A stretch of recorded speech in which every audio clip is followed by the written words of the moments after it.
Good afternoon, everyone. I'm Deaconess Elizabeth, and it is Tuesday, June the 21st, and I'm here again for your daily devotions. Our reading today is going to be where we left off last. We are picking up in John chapter 19, starting at the first verse. So if you'd like to follow along, you may turn there now. Then Pilate took Jesus and flogged him, and the soldiers twisted together a crown of thorns and put it on his head and arrayed him in a purple robe.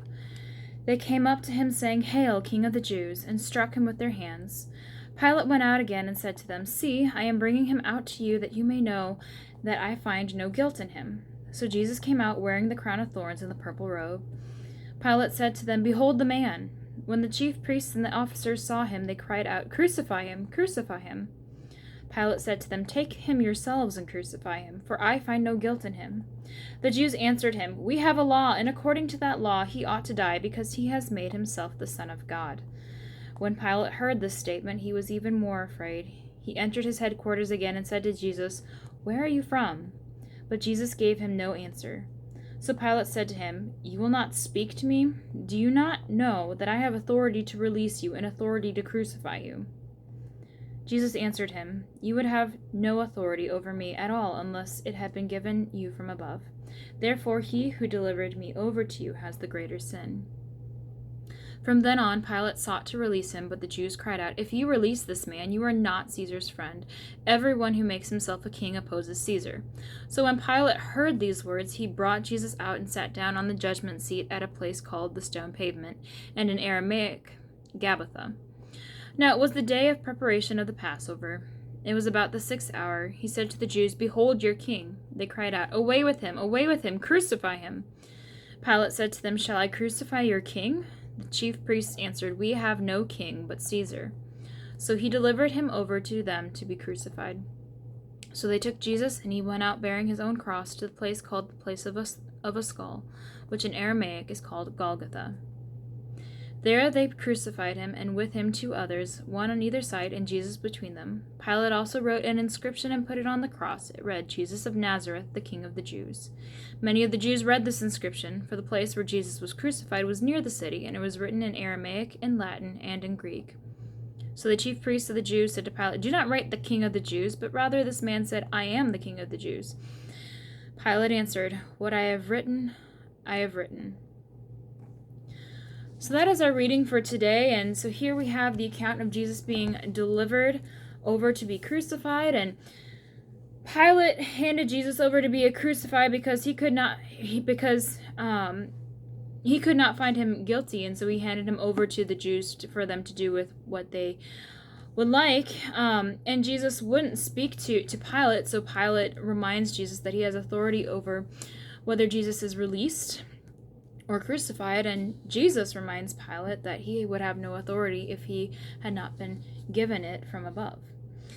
And Pilate continues to seek to release Jesus because he cannot find anything wrong with him, but because of the people's cries, he does hand him over to be crucified. And then here we have, as Jesus is being led out to the place of the skull, Golgotha, and Pilate writes the sign above Jesus' head that says, "The King of the Jews." And of course, many of the Jews find this insulting because they don't see Jesus as their king. But Pilate says, "What I have written, I have written." So, and that is our reading for today. Our hymn is going to be hymn 436, verse 2, and it is a Lenten hymn, but it goes along with our reading today. So, hymn 436 in our Lutheran service book is "Go to Dark Gethsemane," and again we're singing the second verse. Follow to the judgment hall, view the Lord of life arrayed. Oh, the wormwood and the gall, oh, the pangs his soul sustained. Shun not suffering, shame, or loss. Learn from him to bear the cross. And we'll conclude with the Lord's Prayer. Our Father, who art in heaven, hallowed be thy name. Thy kingdom come, thy will be done, on earth as it is in heaven. Give us this day our daily bread, and forgive us our trespasses, as we forgive those who trespass against us.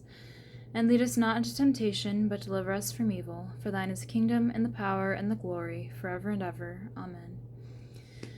Well, thank you for joining me for today's daily devotion. A few announcements for this upcoming week. Tomorrow, we will not be having youth night, and we will not be having youth night the following week either, as I will be out of town.